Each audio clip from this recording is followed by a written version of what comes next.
Professor.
Should have looked at the Zoom today. Hmm? Should have looked at the Zoom. Yeah. It is on Zoom. It's right here. All together. Well, it kind of is, but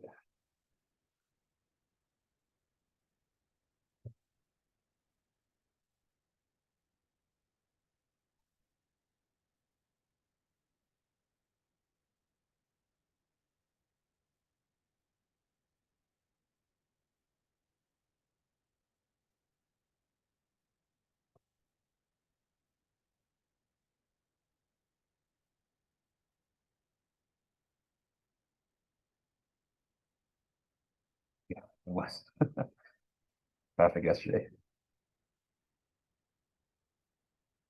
because they closed down the 10, so a lot of that traffic is going elsewhere now.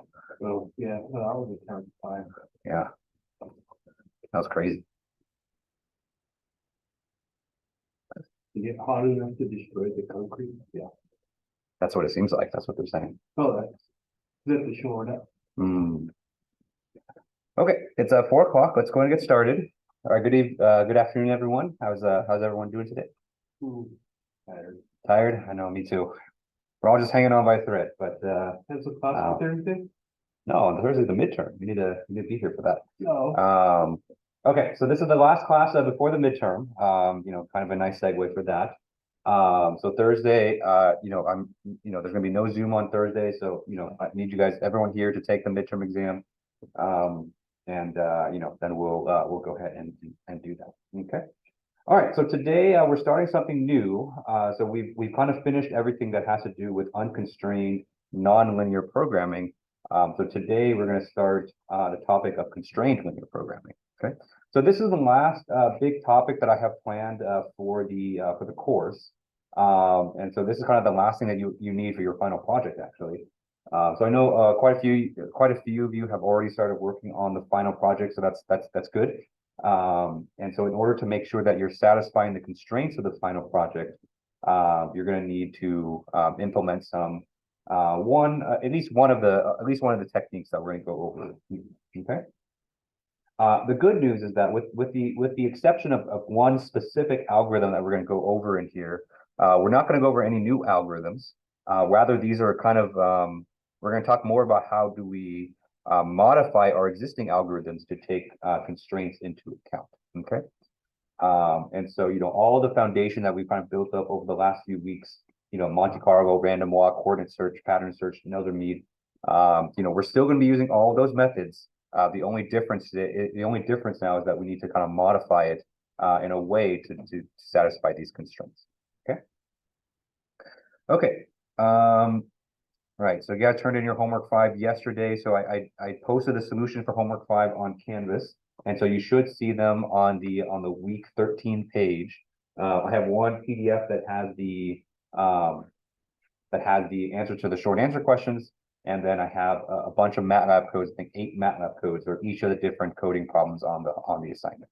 Okay, so make sure you take a look at those, especially the coding problems, because remember how we talked about how for the exam, I'm going to give you guys basically MATLAB code, but with some segments missing.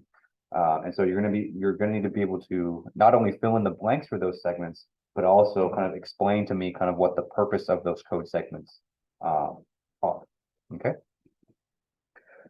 All right, and so the purpose of that is to kind of make sure you guys are reading the MATLAB code, make sure you guys are kind of understanding everything that's going on. Because I think when you do problems like that, it's kind of easy to kind of just plug and chug and just kind of hope for the best. But in order to apply this stuff to the final project, you need to really understand the details and the reasonings why we do everything that we do in these algorithms. So that's why I want you guys to study that for the midterm exam.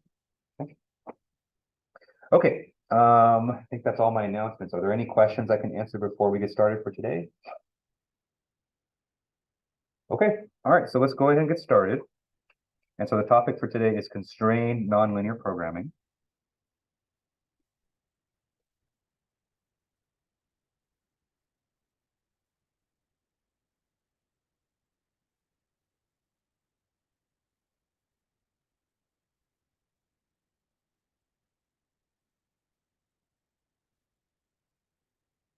Okay. All right. So this is kind of the, like I mentioned, this is the last kind of big topic that we'll cover. And the idea behind these methods here, or these techniques, is to incorporate constraints into our algorithms. Okay.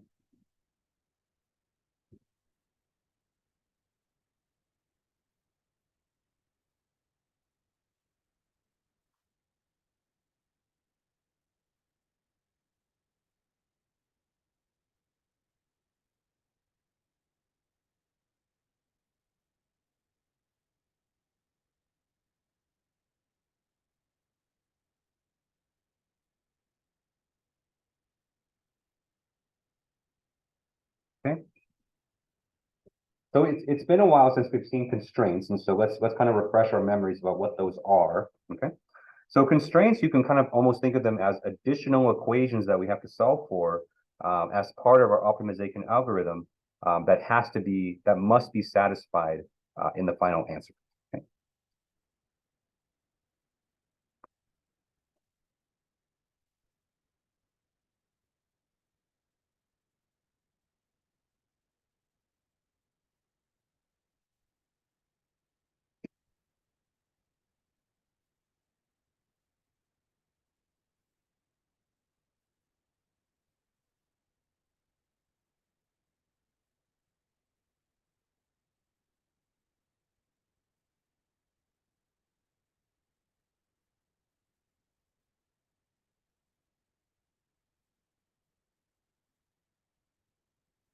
Okay.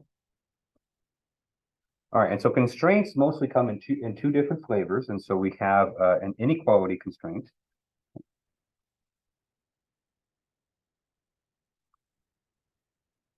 Okay. And so inequality constraints get their name because the equation that we plug in here is an inequality equation. Okay.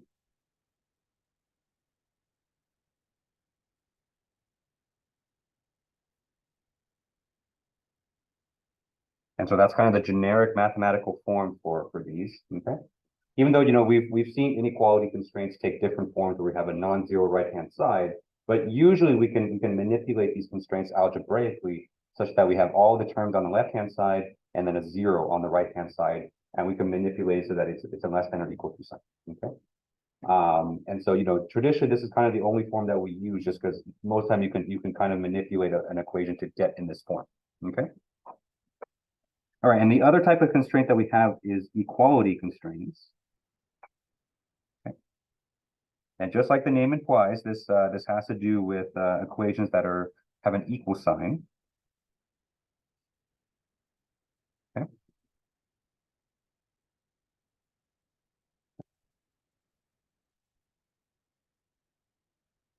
And so equality constraints are kind of an explicit mathematical relationship. Okay. Okay.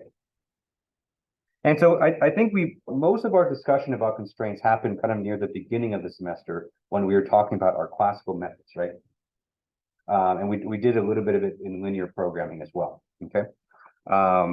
So in nonlinear programming, we're going to count both of these mostly the same, so they don't have too much of a difference in terms of how we do things, and so that's kind of a nice thing. So we don't have to do different things depending on if it's an inequality or equality constraint, because that's something that we did before. Okay, but at least intuitively, let's kind of go over in terms of kind of what what effect these types of constraints have. Okay.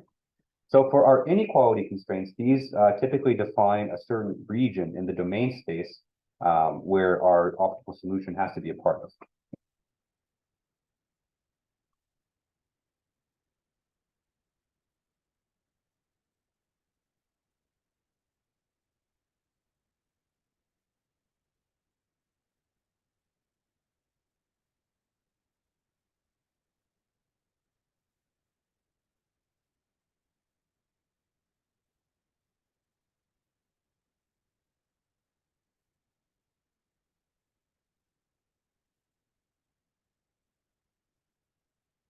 Okay. And so the operative word there is region. Okay.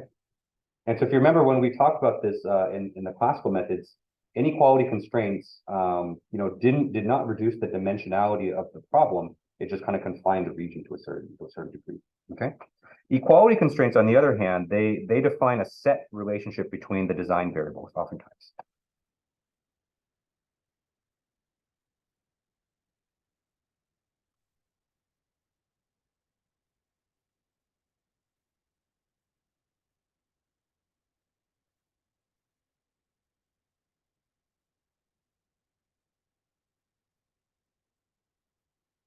Okay. And so because of this, oftentimes you can use an equality relationship or an equality constraint to reduce the dimensionality of your problems. You can reduce the overall amount of unknowns by one.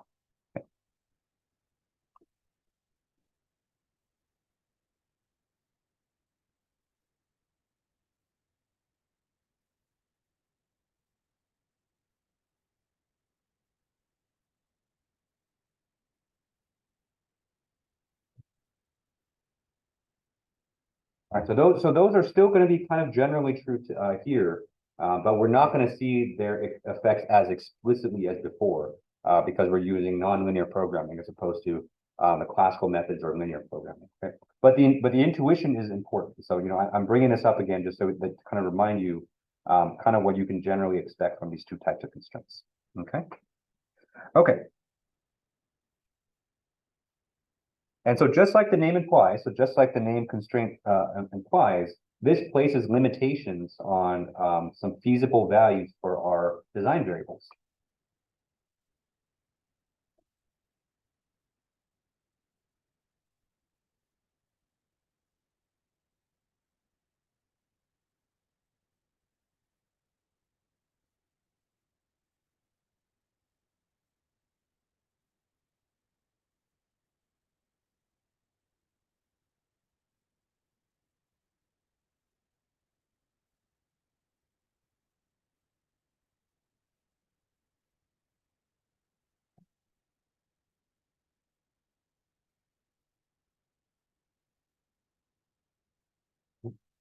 Sometimes this has a strong effect on our optimal solution, okay? And those are cases when our constraints are binding, right? So remember that was kind of a key word that we went over in linear programming.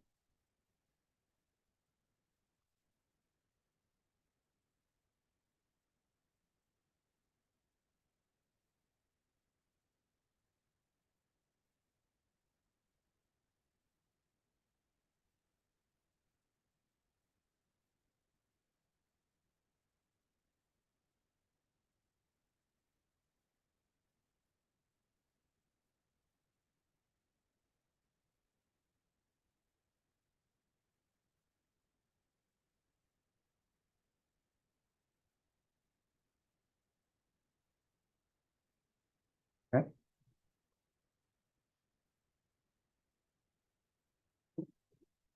And so for instance, let's say that we have, I'm going to illustrate it with with a 2D example. Okay.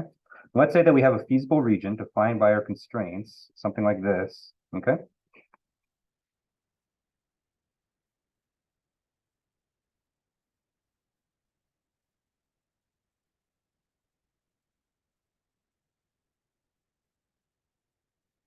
So this is our typical, this is a 2D problem. Okay. Hard enough for me to draw in 2D. I can't draw in 3D or 4D. Okay.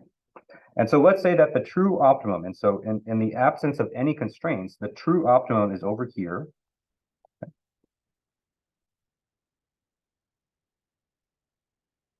Or I guess I should say the global optimum. Okay. But because that global optimum is outside of our feasible region, we won't be able to reach there, right? And so the actual optimum, the constrained optimum, is going to be as close as we can get to the true optimum. So it's going to be probably right here. Okay.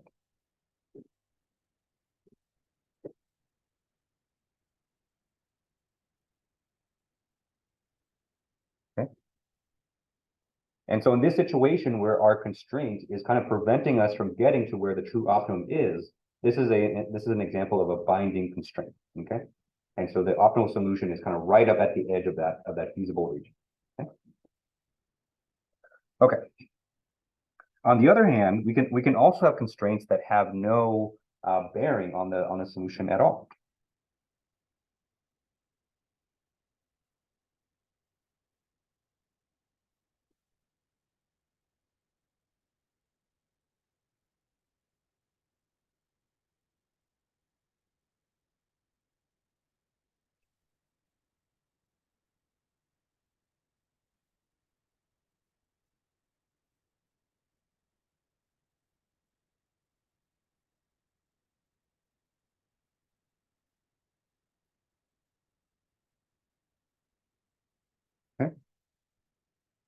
And so in these cases, maybe, let me go ahead and draw this again. Okay. So same figure here.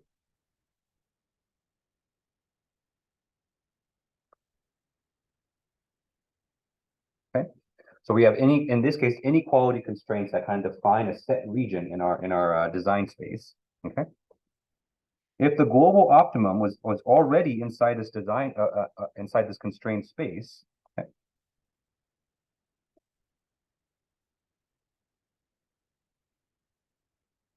okay, we'll be able to approach this global optimum without having to run up against the constraints. Okay.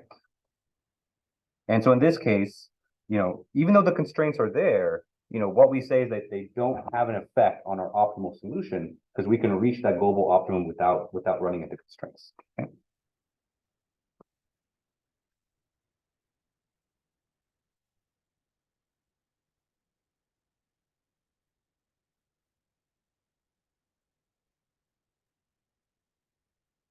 Okay.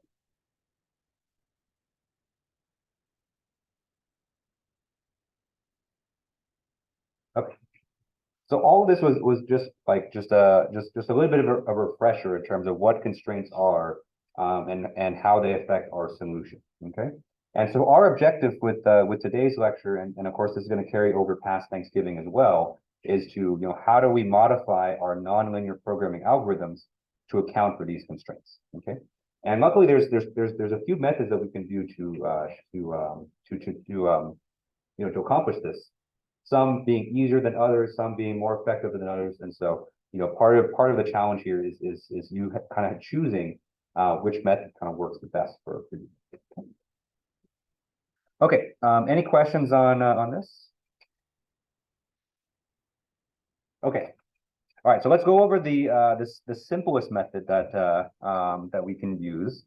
You've already seen this method actually. So this was in the example code for the final project. Okay. And this is constrained Monte Carlo.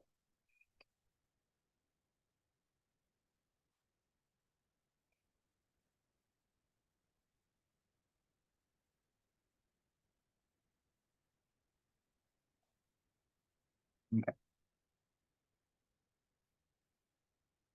So Monte Carlo has a lot of advantages in terms of satisfying the constraints, and that it actually makes it as simple as you can. Okay. So remember, Monte Carlo has the kind of the unique property where wherever it jumps to, right? So remember, we call this kind of a random jumping algorithm. It does not depend on where it was previously, right? And so it just kind of jumps around randomly within the domain. Okay?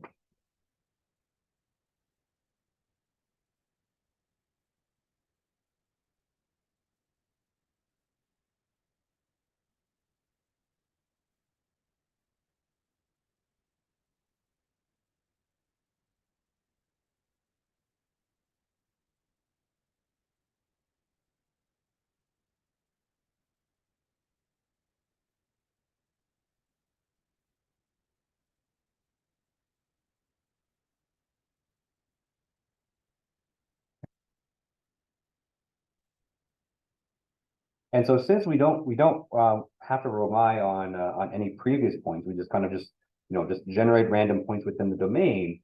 It makes applying the constraints very simple because what we can do is that after we generate a set of points or after we generate a design point, through our random number generator, we can just check using an if statement if the constraints are satisfied.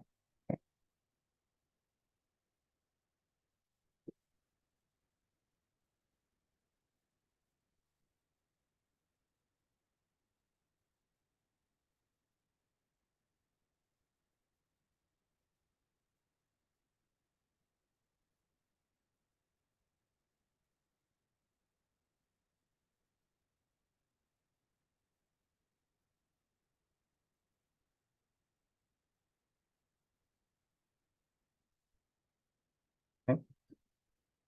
And implementing it is actually quite simple too, because for every constraint that you have, you're just going to have an if statement there. Okay. And within that if statement, it all kind of looks the same. It all kind of has the same structure. Okay. And so what you're going to check is that if, okay. And remember the syntax for an if statement is that the if is always followed by a what we call a Boolean statement, which can either be true or false. Okay. And so our Boolean statement here is we're going to check if the constraint is satisfied. Okay.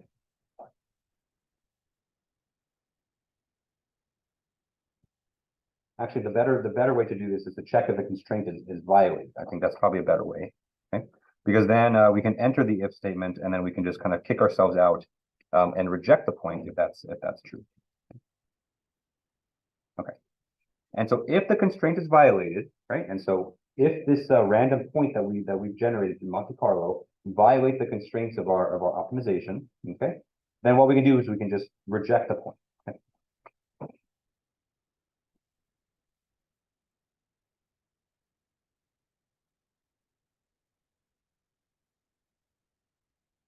Okay. So that's generally the idea. And because and we can just flat out reject points like this because once we reject the point, we just tell Monte Carlo, all right, just time to move on to the next one and generate a new point, and then check if that's satisfied as well. And so using this method, we're going to throw a lot of design points in the garbage because depending on how strict your constraints are, it may not be easy to satisfy all your constraints. But through the law of large numbers and through just raw computing power, eventually you should be able to generate points that satisfy your constraints that you can plug into the objective function. Okay. Okay, so that's basically it. And so it's basically just a Monte Carlo method with just some additional if statements to check the constraints. Okay. Okay. There's a couple implementation details that we have to talk about though. So for inequality constraints, this is actually very, very simple to implement. Okay. When you're implementing equality constraints like this, you have to be a little bit careful. Okay.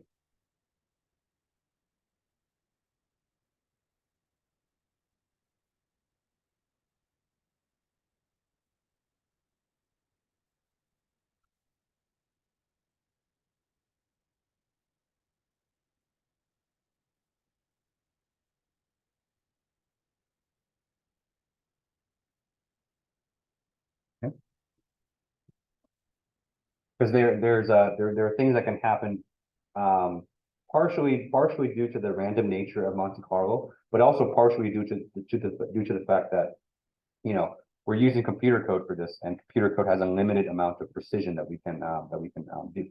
Okay. And so when implementing equality constraints, let's look at the form of our equality constraints one more time, right?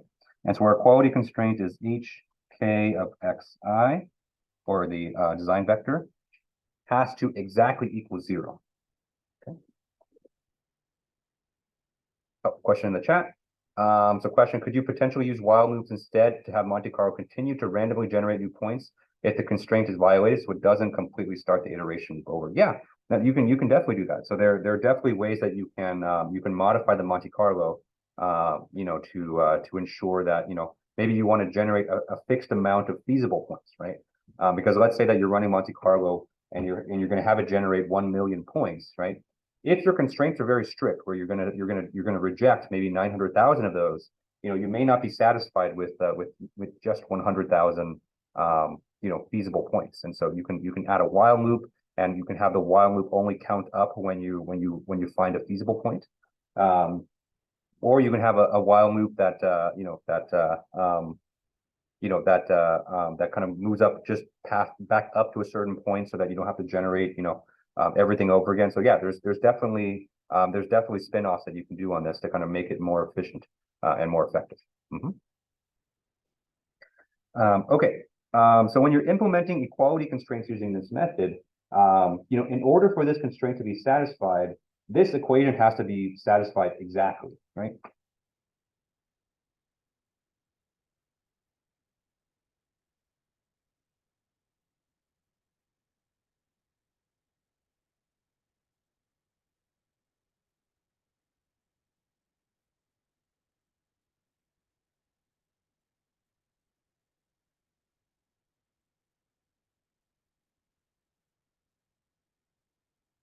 Okay. But the thing is, if you're generating random variables, right? It's going to be very, very difficult to satisfy this equation exactly, right? Because that h function there is going to be some mathematical equation, right? And if you're generating all of the design variables by random, and even just generating from code, this is very, very hard to do.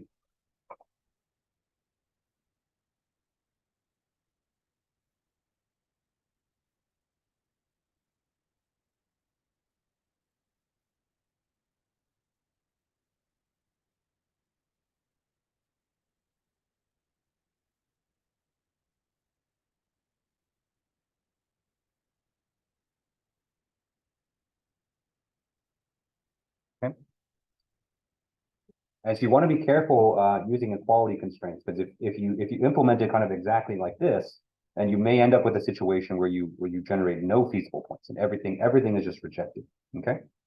So you can fix this by instead of enforcing a strict equality, you turn it into an inequality, but with a tolerance. Okay.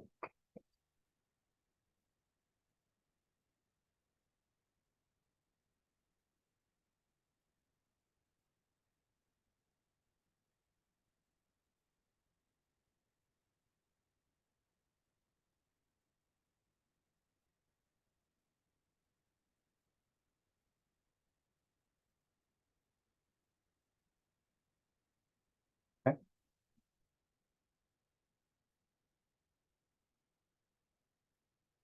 All right, and so instead of saying h of x is equal to 0, what we can do instead is to say h k of x, okay, is less than or equal to.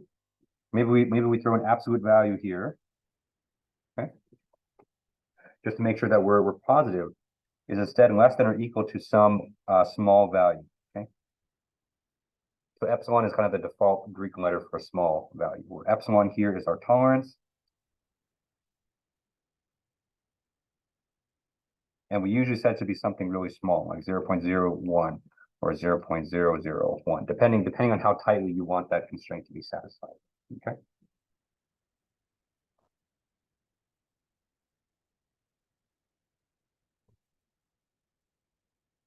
Okay.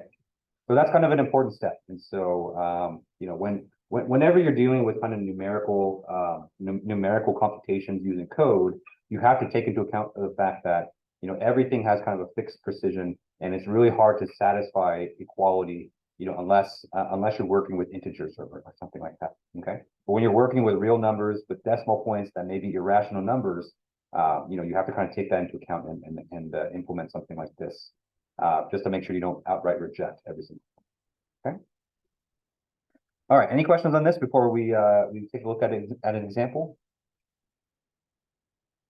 Okay. All right. So let's take a look at a simple example here. Okay. So let's minimize the following.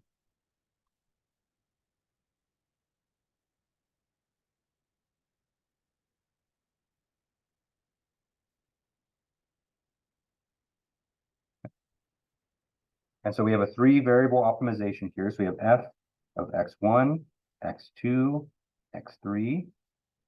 Okay.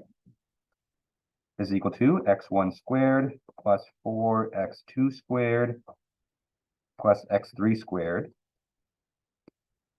Okay. We have upper and lower bounds for these variables, and so we have a -1 less than or equal to x1 less than or equal to 1. Okay. We have 0 less than or equal to x2 less than or equal to 2, and then we have 0 less than or equal to x3 less than or equal to 2. Okay. So we have upper and lower bounds for these variables, which for Monte Carlo is fairly simple to implement, just because you know, we could just modify how we sample these parameters.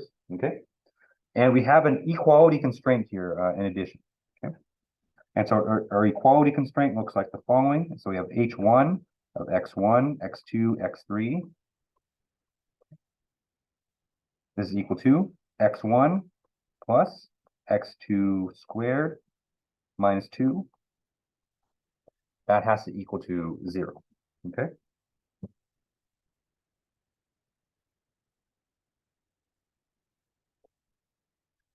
Okay. And so what we want to do is we want to solve for the optimum values of x1, x2, x3.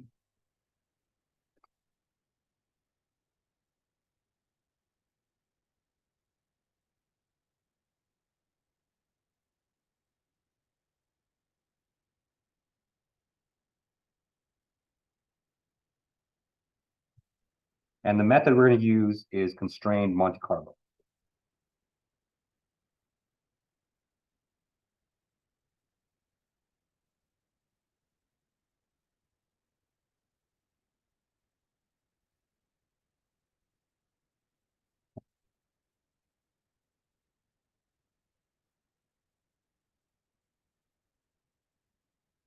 Okay, so we're gonna take a look at the MATLAB implementation of this code. Okay. Any questions on the just the setup for the problem before we jump into MATLAB? Okay, all right. So let's go ahead and jump into MATLAB here, which I should have started before the class instead of sulking. And do less of that, less sulking.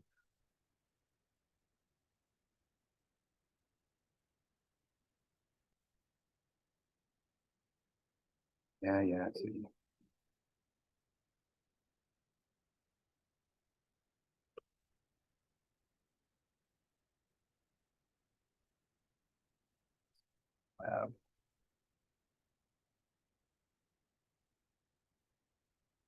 I was in a classroom recently that didn't have MATLAB. Oh yeah, that was yesterday. I was in a classroom yesterday that didn't have MATLAB.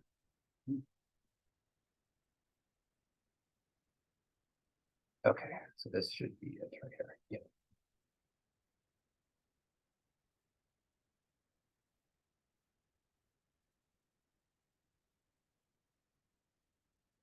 Okay. So this code is on Canvas, and so this is our first example of a constrained nonlinear programming. Okay. So the file name is CNLP example1 Monte Carlo.m. Okay. And you're going to see this is kind of how we implement this code here. Okay. Okay. And so the first thing that you'll notice here is that this top portion of this code looks very similar to our traditional Monte Carlo. And so the first thing that we're setting here is the maximum number of samples to take. And so in this case, let me cut this down just so that we can kind of finish this within a reasonable amount of time. Okay. And so I've set this equal to 5 million. Let me do 500,000 just to make sure that this finishes quickly. Okay. We're going to initialize the variable to keep track of our best objective function value. Okay. So that's f best. So that's the same as our traditional Monte Carlo. Okay. The new thing here is that we're adding this new variable here called the constraint threshold, right? So this is what we just finished talking about. So for the equality constraint in this example, it's going to be really hard to satisfy that exactly due to the random nature of Monte Carlo. So we have to set a tolerance or a threshold on which we can use to check whether that constraint is satisfied. Okay. So this is tolerance of acceptance of the equality constraint. Okay. All right, and then just for fun, I have a variable here that tracks the number of rejected points. So this is I think we have this in the regular Monte Carlo as well. This is optional, by the way. You don't have to keep track of the number of rejections, but it's sometimes it's fun to kind of see how difficult your constraints are to satisfy, and how many times that we how many relative to how many points that we're generating. Okay. And so from here, what I've also done is I've created variables to save the best values for x1, x2, x3. Okay. So this is pretty standard. They have kind of dummy variables right now, so these are going to be replaced very soon. But this is kind of the initial point, and then from there we jump into the iteration. Okay.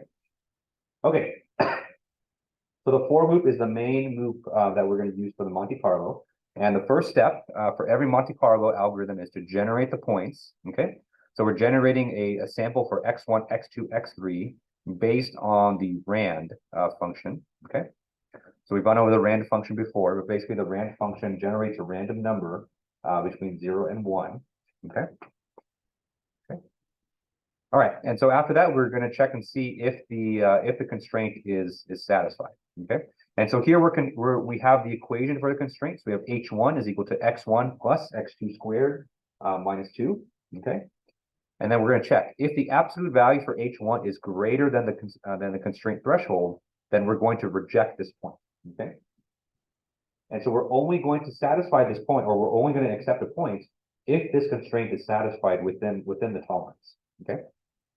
And so if the constraint is violated, then we come in here, we just increment up the number of rejected points. Again, you don't have to do this, but it's kind of fun to see. And then we're again making use of this key word in MATLAB called continue. Okay? And what continue does is that it jumps to the next iteration of the loop while ignoring everything down here. Okay. Okay.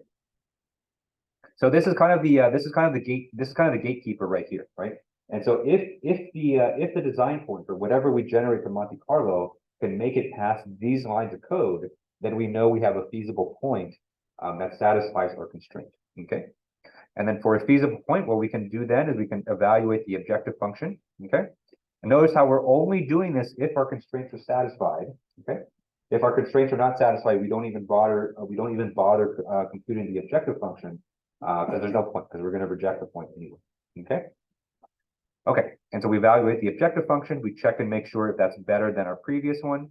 Okay. If it is, then we save it, and then we end from there. Okay. All right, and then at the end of this code here, this is optional, but I like to print a statement to the screen to kind of tell you how many points we rejected overall from this code. Okay. Okay. Any questions on just the implementation? It's fairly straightforward. So it's just straight up Monte Carlo. The only thing that we're adding here is this if statement here to check for the constraints. Okay. All right, so let's go ahead and run this code. Hopefully it should run pretty quickly because I reduced the number of evaluations. Okay. And yeah, looks like it's already done. So we've evaluated it 500,000 times, or we've iterated 500,000 times, and we found an optimal value about 1, 0.05 looks like about. Okay. And out of the 500,000 points that we generated, we rejected 498,104. And so let's compute that percentage. 498,104 divided by 500,000.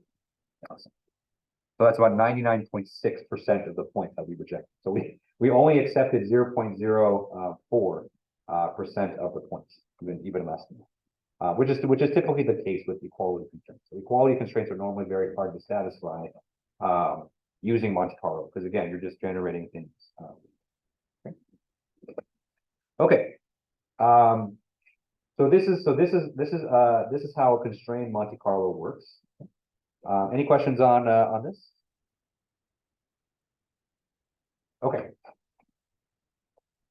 Let's go ahead and jump back to the iPad.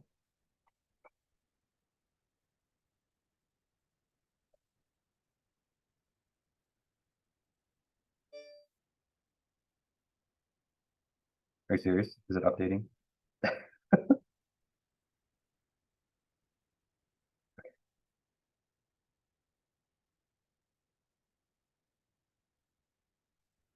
Okay.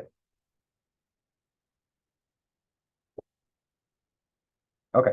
So a couple, one more point, kind of before we move on. So constrained Monte Carlo, it's a fairly simple to implement method, right? And so it's barely more than kind of what our standard Monte Carlo is. But just like standard Monte Carlo, there's kind of pros and cons to this approach. Okay.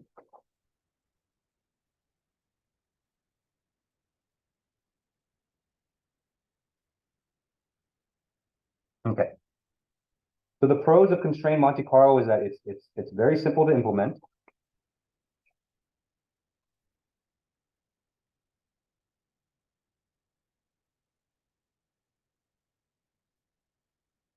Okay. We probably could have done it live, right? We probably could have downloaded our standard Monte Carlo and just implemented here in the class in less than 5 minutes. Okay. Because it jumps around so much, then you're less likely to get stuck, and so that's the same as standard Monte Carlo.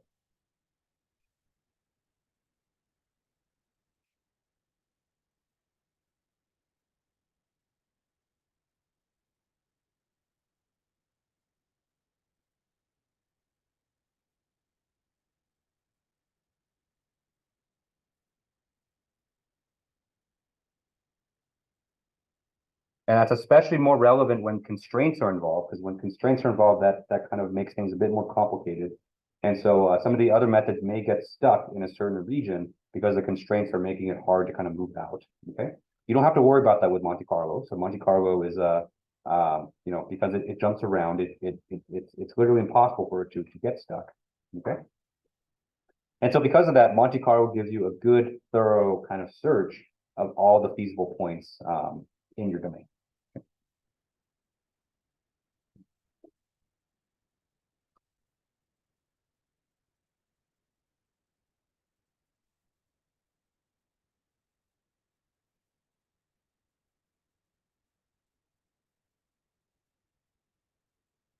Okay, let's go over the cons.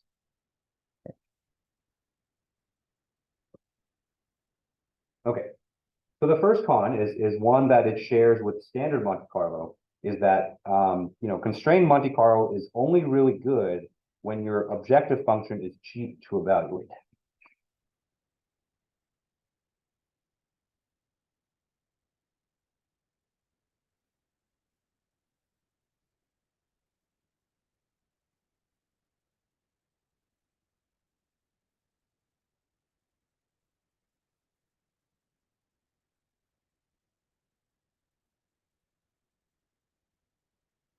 Okay, and so way more than any of the algorithms that we went over, Monte Carlo relies on you being able to evaluate the objective function, hundreds of thousands, millions, sometimes even billions of times. Okay, and so that only really works if your objective function is cheap. Okay, and by cheap I mean something that takes less than a second to do. Okay, because you can imagine, even if it takes 1 second to evaluate your objective function, 1 billion seconds is still a non-trivial amount of time. I don't know how much that is, but it's probably on the order of years to do. And so you can't use it on on problems where you have an expensive objective function that maybe you're relying on a finite element simulation. Okay. Okay. Another con for constrained Monte Carlo actually has it's kind of the double-edged sword of its benefit of jumping around, is that when you have equality constraints, it's very hard to kind of what I call kind of skirt that edge, or to kind of make sure that that's kind of always satisfied. Okay? And so the way I can sum it up is that it does not really work well for equality constraints.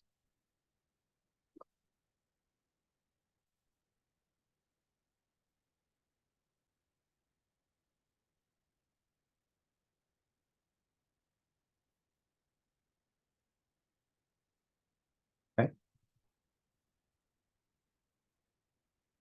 And the reason for that has to do with kind of just what you saw in the previous example, right? And so even with just one relatively simple equality constraint, you can see that we rejected, the vast majority of our points. So 99.4 or 99.6% of all the points that we generate, right? And so when you add additional equality constraints, that number is going to go down even further. Okay. And the reason for this has to do with the fact that everything is random.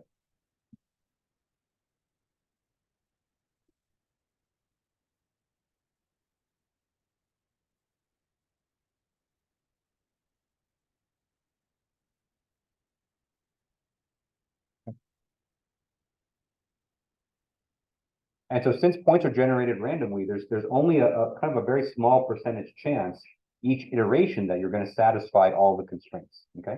In the previous example, it was only a 0.4% chance, right?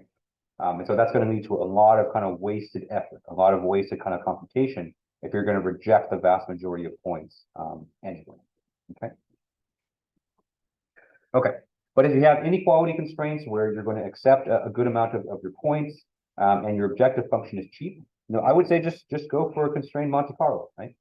I'm always of the opinion that if Monte Carlo works for your application, then go for it, right?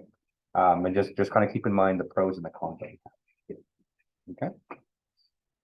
Okay.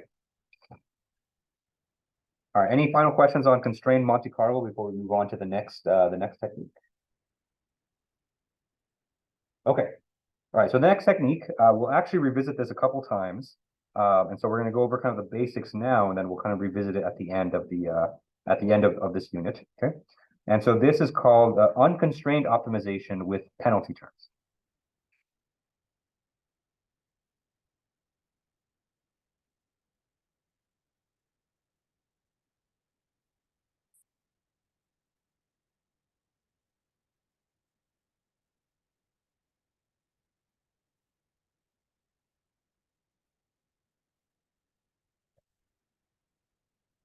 So this is a very popular method. We're lagging a little bit here. Okay. So this is a very popular method for incorporating constraints, mostly because it kind of folds directly into your unconstrained algorithms. Okay. The downside to this approach is that it's not a strict enforcement of the constraints. And you could have situations where you find optimal points that violate the constraints. So there are pros and cons of this, but this is kind of very similar to the constrained optimization, constrained Monte Carlo. This is relatively simple to implement, and you don't have to make a lot of big changes to your existing codes in order to get this to work. Okay. Okay. And so the whole idea with penalty terms is to kind of take advantage of the fact that we've written all these algorithms, or we've kind of gone over all these algorithms that are aiming to find the minimum of an objective function. Okay. The idea with penalty terms is, why don't we take advantage of that fact? Why don't we take advantage of the objective function, since we're going to be interacting with it mathematically so much, and let's incorporate the constraints into the objective function. Okay.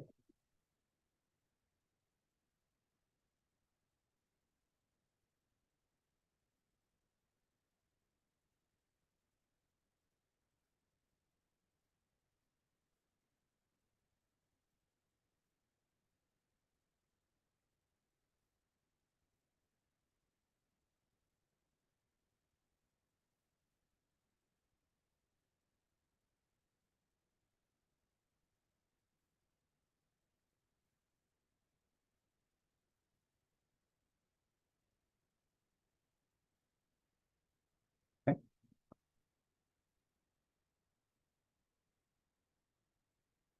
All right. Because we're already basically have a mathematical tool in the objective function that tells us kind of which points are more desirable than the others, right? And so what our objective function is already there for is saying that, there are certain points that are more optimal than others based on its objective score, right? And so if we incorporate the penalty terms, or if we incorporate the constraints into the objective function, then the algorithm should naturally try to reject points that violate the constraints.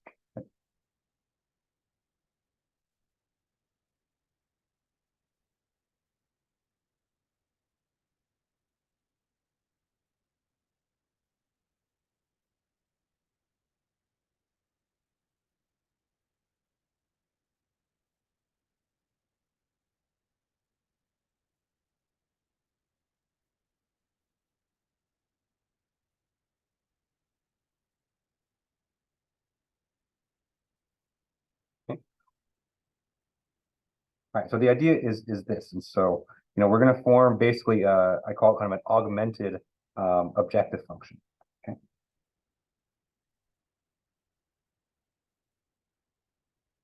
Okay. So this capital F here, this is kind of our augmented objective function.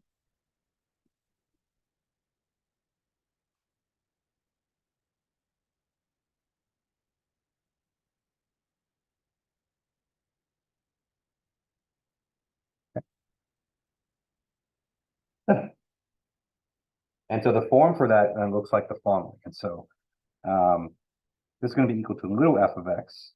Okay. So this little f of x here, this is our original objective function before we added any of the constraints.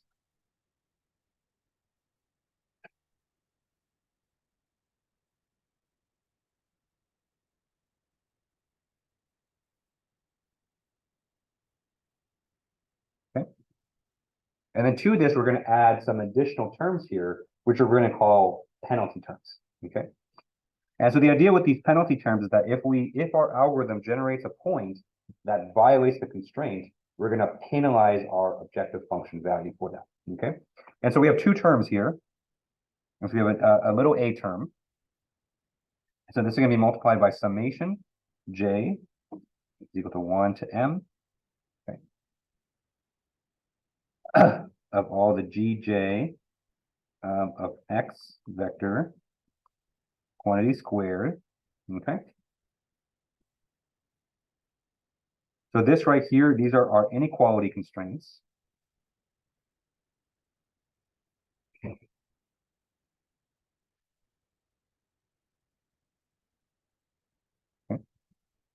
I'll expand on that in a second because that takes a very specific form. Okay.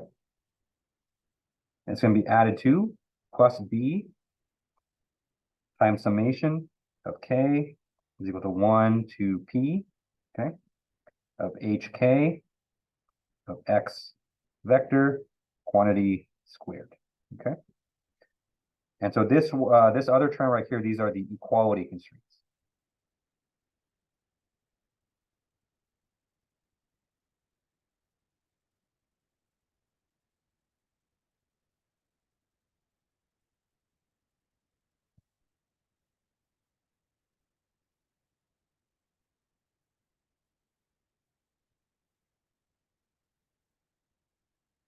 Okay.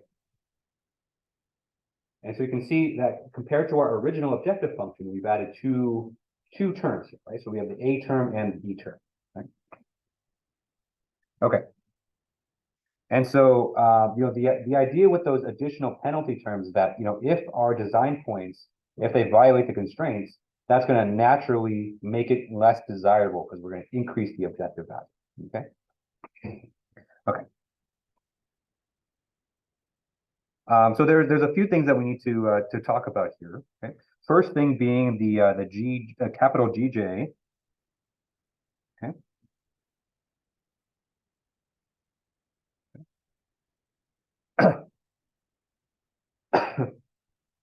So if you compare this to the terminology that we talked about earlier today, you know, this is the capital G, right? And I did that on purpose because this is not exactly the inequality constraints here, right?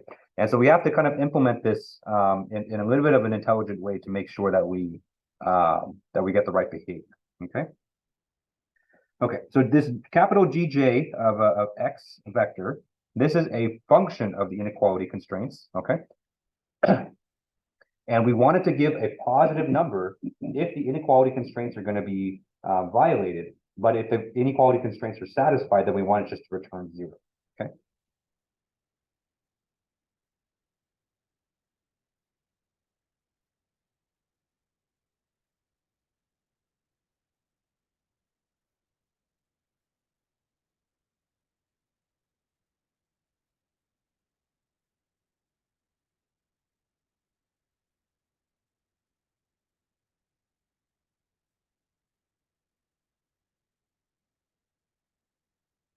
Okay.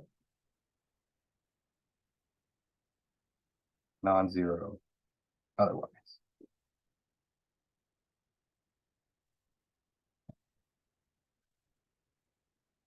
All right, and so to satisfy this criteria, we're going to use a function in MATLAB called the max function.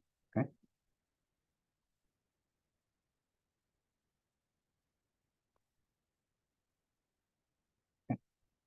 So the max function is very simple. So simple it's not showing up on the screen. But basically, the max function, you're going to give it 2 arguments. Okay. And it's going to choose which one is the maximum between the two, which one has a higher numerical value. Okay. And so the way we're going to use this is that we're going to say that our GJ of x vector is going to be equal to max of 0, comma, the inequality constraint. Okay. There we go. Okay. Okay. So this GJ of x vector is going to be equal to max 0, 0. There we go. And then little g j of x vector. Okay. Okay.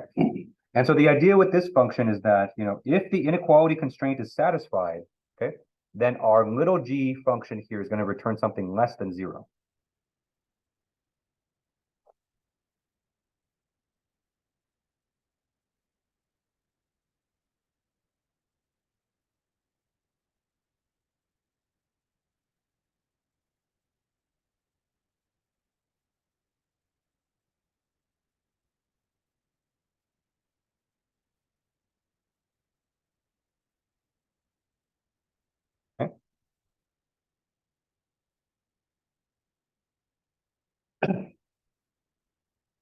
right? Because remember the general form from our inequality constraints. So we have Gj of x vector is less than or equal to 0, okay? And so if that Gj is less than 0, then our inequality constraint is satisfied, then we don't have to worry about that, okay? And so if that's true, if our inequality constraint is satisfied, then we don't have to penalize this point, right? We only want to penalize our design points if they violate our constraints, okay?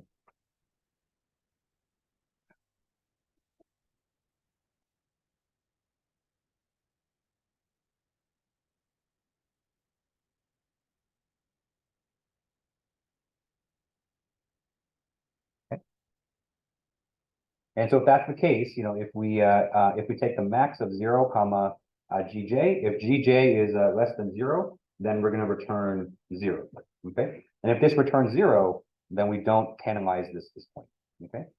On the other hand, if this is violated,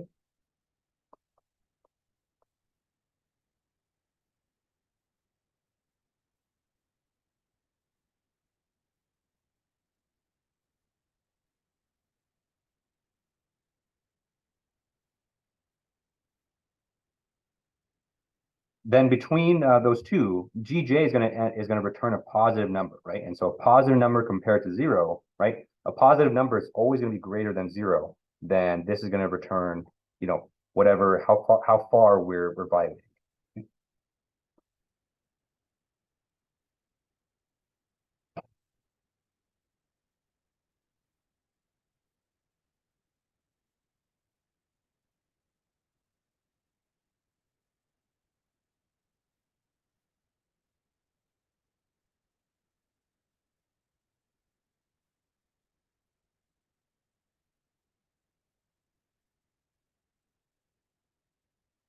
Okay.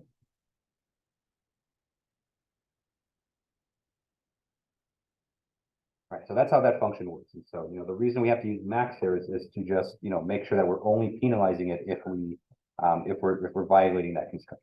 Okay. So if we have multiple, we'll just put plus and then max. Exactly. Yeah. And so in the case when you have multiple inequality constraints, which is kind of what you're going to have for the final project, you just add additional terms to this. You're going to have multiple maxes in your objective function. And so for cases when you have a lot of constraints, this turns your objective function into something massive, something very long. But that's the point, right? Because it doesn't really matter how complicated your objective function is. Your algorithm is still going to optimize it in still the same way. Because remember, we're doing nonlinear programming algorithms, and so we don't have to take derivatives. We don't have to do anything else other than evaluate our objective function. So in incorporating these penalty terms, even though it looks, we'll do an example later. You'll see that it looks really scary. It looks like we made a really complicated mess. But for the algorithm, it doesn't really matter. It doesn't really care for it. Okay. All right. Any questions on this? Okay. All right. And you can see here that the equality constraints, in this case, we don't have to do anything special about it because we want the equality constraints to equal 0.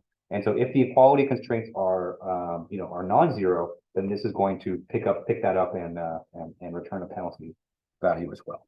Okay. Okay. Next thing we're going to talk about is the two parameters that we have here, the little a and little b. Okay. So little a and little b, those are what we call the penalty parameters. Okay.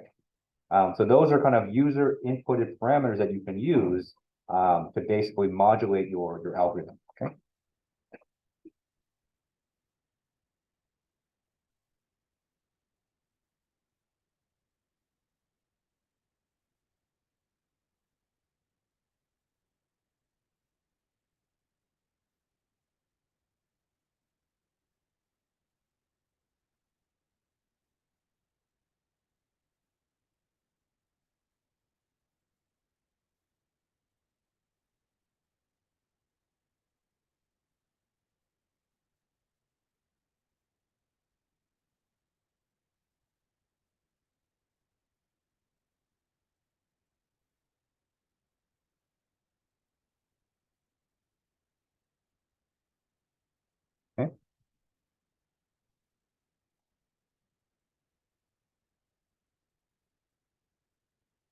And so that's something that you can set, okay? So there's no required value for A and B. There's no way to compute it. It's really just kind of a knob for you to turn, or a setting for you to play around with, for certain functions, okay? Because for certain optimization problems, your constraints are going to be satisfied fairly easily, and so you don't have to use fairly high values for A and B. But for some cases where it's very difficult for you to enforce your constraints, you may have to jack these numbers up, okay? And so the higher their values,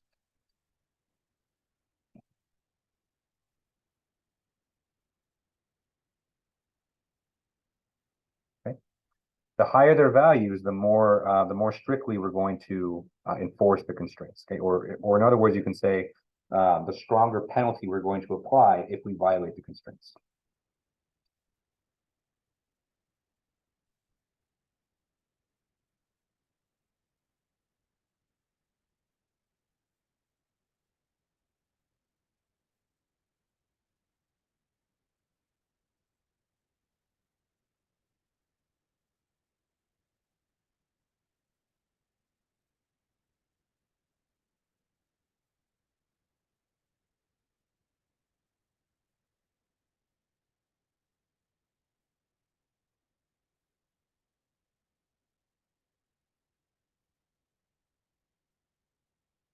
Okay, but that kind of brings up an interesting point here because when you're using penalty terms, we have the possibility of your optimal solution actually violating the constraints. Okay, because in this form right here, where if you compare this to our constrained Monte Carlo, where in constrained Monte Carlo, if we violate the constraints, we just outright reject the point, right? And so it's literally impossible with constrained Monte Carlo to actually get a point that violates. Okay. But here, we're kind of more loosely enforcing the constraints because we're kind of leaving it up to the objective function. Okay, and so this kind of approach, this is not the only approach of this kind. We call this a soft enforcement of the constraints.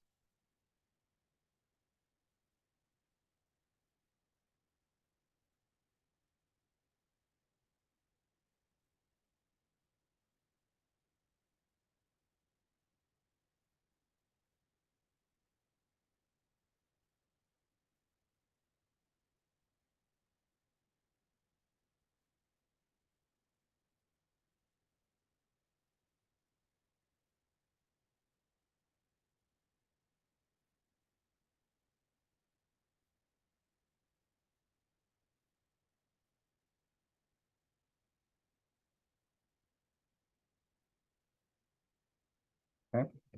And so since we don't kind of explicitly reject points that violate the constraints, all we're doing in this case is just making those points less desirable, right? And so by adding their values to the objective function, you're just saying that, you should turn away from those points, but we're not going to stop you, but it's probably a good idea to turn away from the points that violate the constraints, okay? So this is called soft enforcement, okay? So technically, it is possible if your objective function is designed in such a way where it finds a point that's so good that it kind of overrides all the penalty terms that you can find such a point. Okay.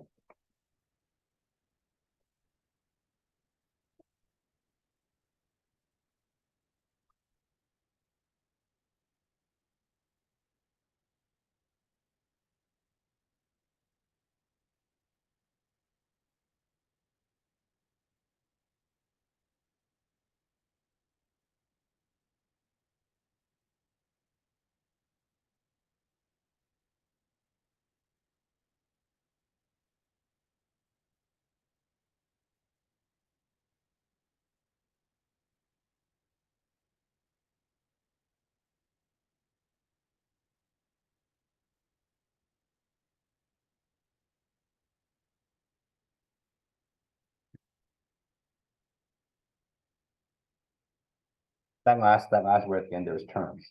Okay. So it is possible, right? We're not we're not rejecting it. And so kind of the next question to ask is that we just finished talking about these penalty parameters here, right? A and B. And so if we're having a problem where our constraint optimization with penalty terms is violating the constraints, why don't we just keep jacking up the values for A and B to make it so that doesn't happen? Okay. That's possible. You can do that, but there is a limit to how big you can make A and B. Okay.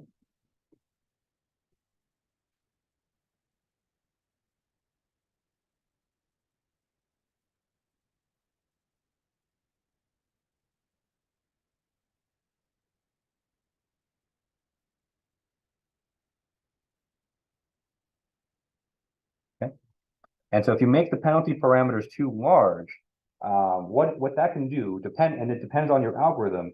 It could cause your algorithm to destabilize, and so it could cause your algorithm to kind of find value that may not be optimal, but maybe satisfy the constraints, and it may rubber band between different points, and so weird things happen once you kind of jack up A and B too much. Okay.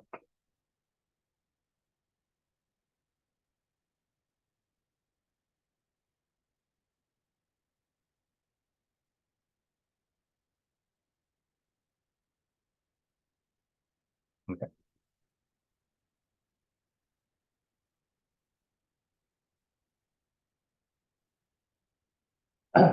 So we'll return to penalty terms kind of near the end. It makes a little bit more sense after we talk about some other stuff. But this is kind of just the basic idea of penalty terms, is to penalize your objective function in cases where they violate the constraints. Okay. For some problems, where you have constraints that are not too difficult and not too challenging, this works great. And so this will basically make it so that your algorithm will kind of avoid those terms, avoid kind of the avoid points that violate the constraints, and you end up with a good, feasible, optimal solution. Okay. But in the cases where that's not, there are modifications that we can make as well. Okay. The main advantage of using penalty terms like this is that, technically speaking, we don't have to make any changes to our unconstrained algorithms. Okay. So we're basically solving this as if it were a fully unconstrained problem.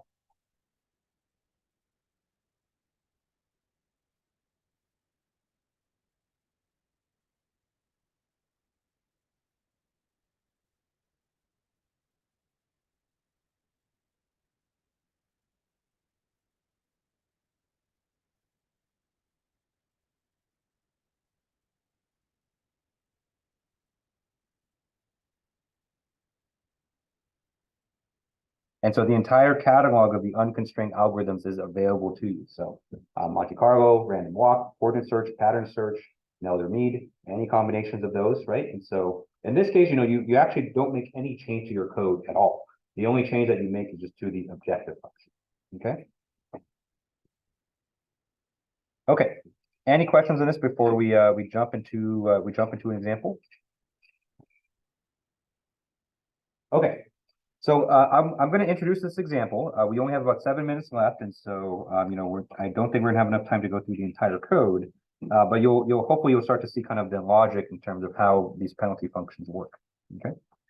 Okay. So this example is actually the same one we did before, except we're going to do it using Nelder-Mead with penalty terms. Okay.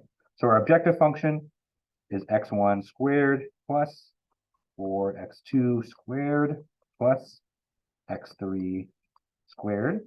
Okay.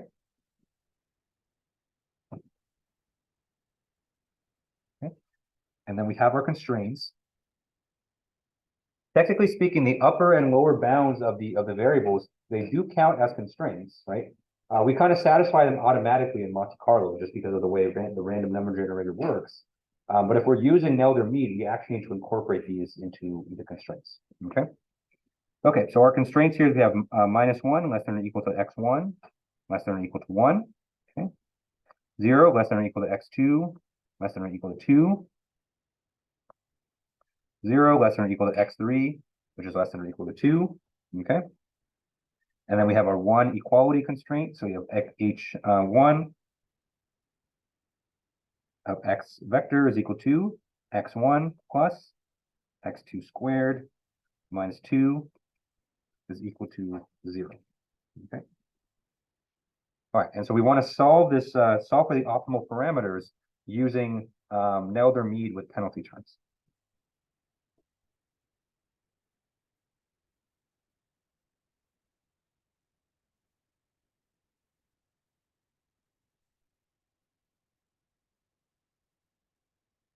Okay.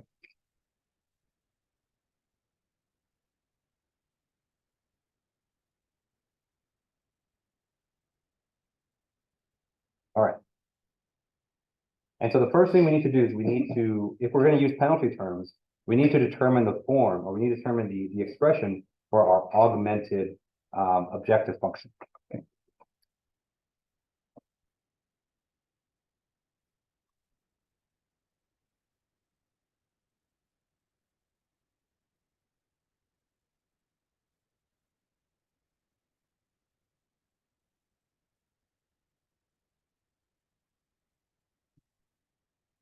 Okay.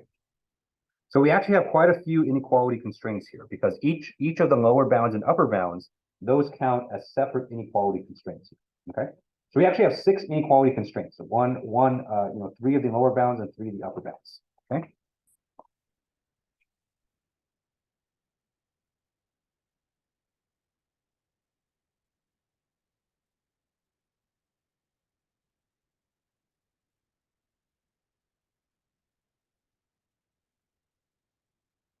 Okay. And so we have -1 less than or equal to x, 1 less than or equal to 1. Okay.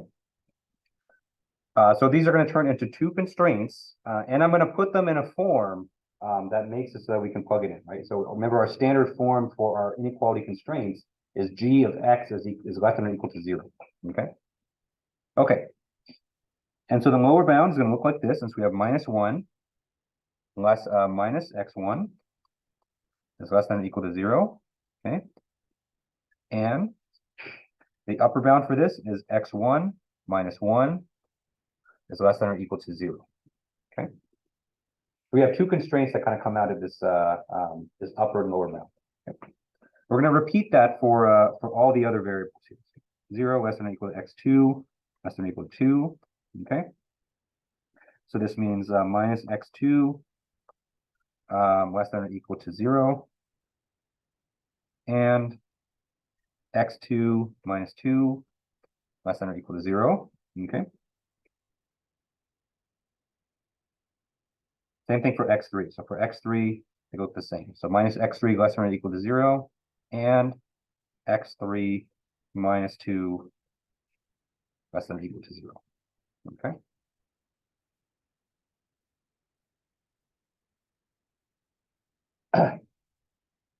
All right, 1, 2, 3, 4, 5, 6 of these. Okay. Okay. So now let's go ahead and form our augmented objective function here. Okay. So it's going to be capital F of x is equal to, first we're going to put in our original objective function. So our original objective function is x1 squared plus 4x2 squared plus x3 squared. Okay. This right here is our original objective function.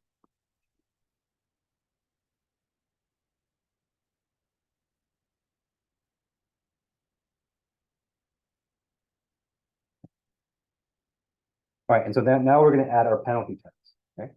Remember the what's it called, the convention that we use for inequality constraints, right? So we're going to make use of the max function, right? And so let's do the first inequality constraint first. Okay. So we have max of 0 and -1 minus x1, okay, squared. Okay. So that's the first inequality constraint. Next, we have the next one. So we have max 0, comma, x1 minus 1, quantity squared, okay, plus max 0 minus x2, quantity squared, plus max 0 x2 minus 2, quantity squared, plus max 0 minus x3 squared, plus max 0 x3 minus 2, quantity squared. Okay.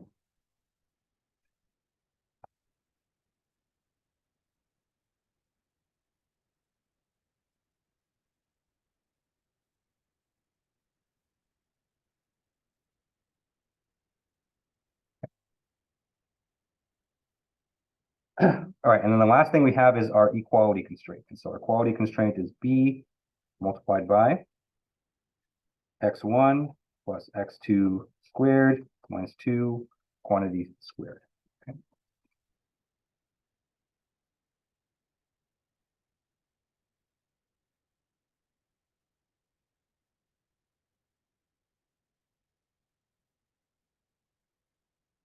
Okay. All right, so this is a mess, right? So if you look at our original objective function, it's kind of off in the corner, and you have all these penalty terms kind of dominating the real estate here. But now that we have this augmented objective function, we can take it and we can use our standard Nelder meet for that.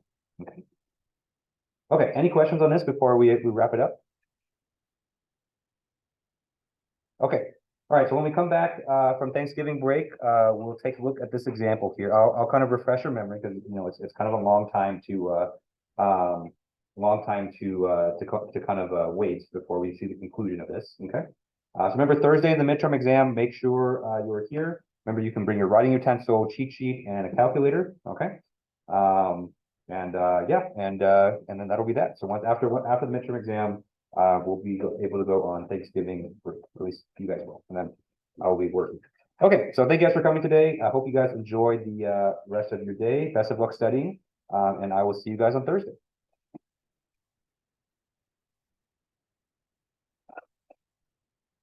Yes, I have the maxes, if somebody can put a variable and just put the variable into. Sure. Yeah. Yeah, you can do you can simplify it however you want, and that's probably what you're going to do, because if you have something like this is a fairly simple problem, and so if you have even more inequality constraints like for the project, it gets out of hand. So yeah, anything you can do to kind of shorten it using variables, that's definitely welcome. So it's getting dragged out. Yeah, it's kind of hard to look at it. Exactly. Yeah, for sure. But if you don't do the dot, go down to the next line. Yeah. Yeah. It gets crazy. Yeah, this is more of a practical thing, more practical difficulty than implementation. Can you look at something for me? Oh, sure. Yeah. And I'm gonna say no after the example. Okay. Oh, no worries. Yeah, definitely want to take care of your health.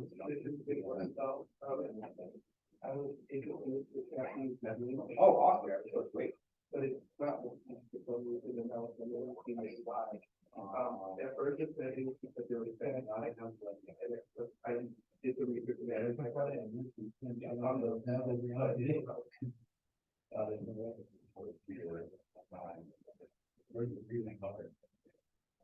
Okay, so I think the issue is that, we have different types here.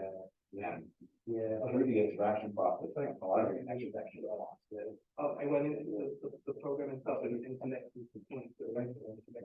Yeah, but you also need to kind of manually put in the context. So remember from activity 4, even though we connected the points physically, we had to add the contacts to make sure that they could be. Would it be here? Or Yes, it would be here. can you click favor and just do one to see it? Yeah.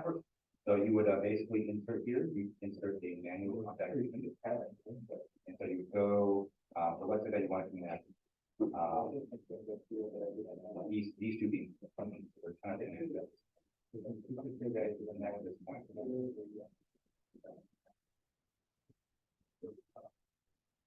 I think the easiest way to do it is would it always be turned on to be active? Yeah.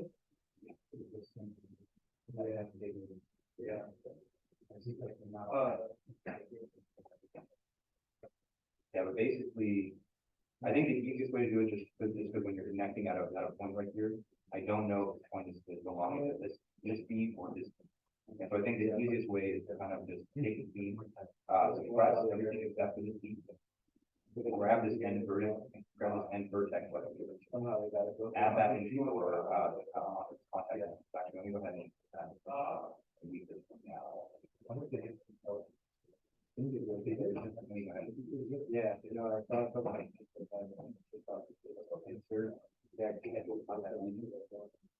this is going to be really long, but it's basic.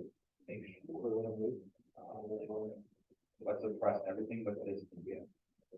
Okay. So now we used to press everything but this beam right here. You can go ahead and grab the camber. You know.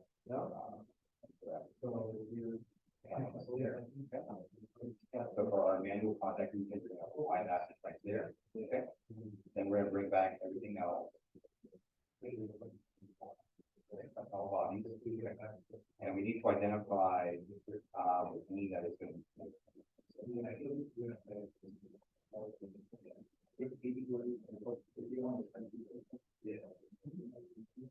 Okay, so this one, because it's connected right at the. If they're connected all end to end, you basically grab this other vertex and then put that up here. Yeah, a few of them are at A and. I can't put on the line, but they just because I think it's way. That might be a play.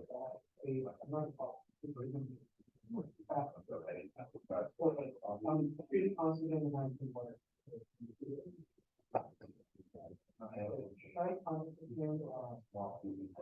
Not just better.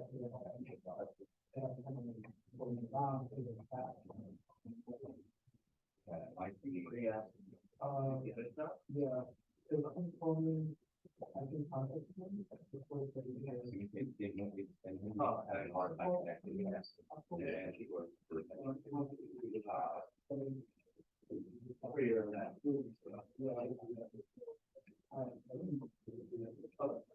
Do you mind if I use your? Yeah.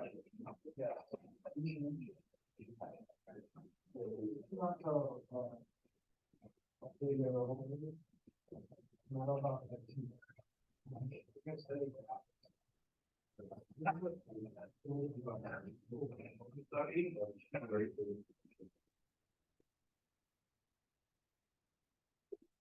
We may be able to do it for the ones that are 10 and 10.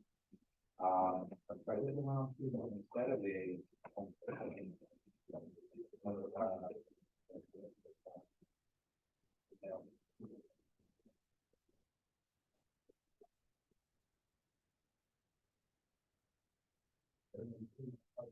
Okay, so you may have to do this edge to edge. So for everything that's adjacent, basically we're going to select that edge and bond it. It's the edge. Yeah. And then when they're tracking in the mid, the end, it will be point to point. You can try point to point, but I think the points may be too small for the grab contact. You may have to do edge to edge again. So like an edge and everything. Yeah, try that first and then see, because right now there's nothing constrained. So all these parts are kind of Free floating. free floating. You need to kind of constrain them. So I think try doing edge to edge every single one, and see if that works. If it doesn't, just let you know.